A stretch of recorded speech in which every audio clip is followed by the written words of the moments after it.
শুরু। হুম। আজকে আমি নাজমুল হোসেন শান্ত সম্পর্কে বলি।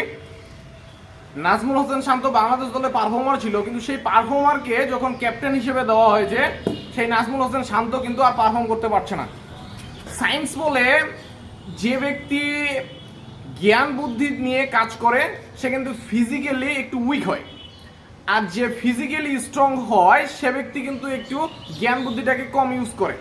নাজমুল হোসেন শান্তর ক্ষেত্রে সেম সায়েন্সটাই প্রয়োগ করা হয়েছে।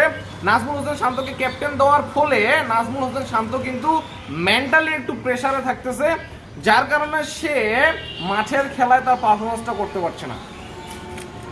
আমি এই কথাটা বলছিলাম আমার এক ভিডিওতে যে আপনি ক্যাপ্টেনকে বা পারফর্মারকে আপনি ক্যাপ্টেন হিসেবে দিবেন না।